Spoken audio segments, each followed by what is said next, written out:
Les textes liturgiques du lundi 20 janvier 2025. Première lecture. Bien qu'il soit le Fils, il a pris par ses souffrances l'obéissance. Hébreux 5, 1-10. Lecture de la lettre aux Hébreux. Tout grand prêtre est pris parmi les hommes.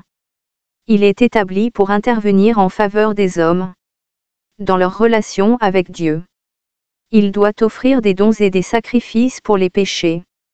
Il est capable de compréhension envers ceux qui commettent des fautes, par ignorance ou par égarement. Car il est, lui aussi, rempli de faiblesse. Et, à cause de cette faiblesse, il doit offrir des sacrifices pour ses propres péchés, comme pour ceux du peuple.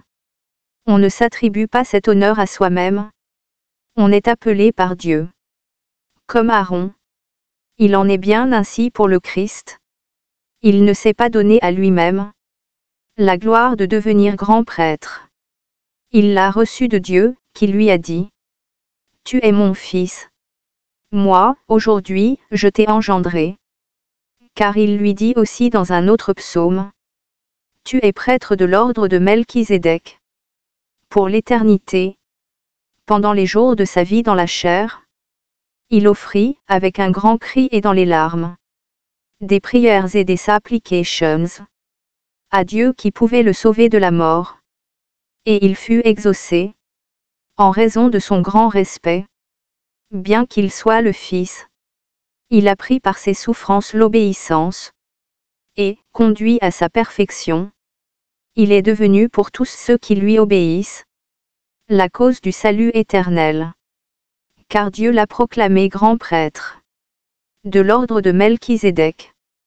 Parole du Seigneur. Psaume 109, 110, 1, 2, 3, 4. Oracle du Seigneur à mon Seigneur. Siège à ma droite, et je ferai de tes ennemis le marchepied de ton trône. De Sion, le Seigneur te présente le sceptre de ta force. Domine jusqu'au cœur de l'ennemi. Le jour où paraît ta puissance, tu es prince, éblouissant de sainteté. Comme la rosée qui naît de l'aurore, je t'ai engendré. Le Seigneur l'a juré, dans un serment irrévocable. Tu es prêtre à jamais, selon l'ordre du roi Melchizedek. Évangile. L'époux est avec eux, Marc 2, 18-22. Évangile de Jésus-Christ selon saint Marc.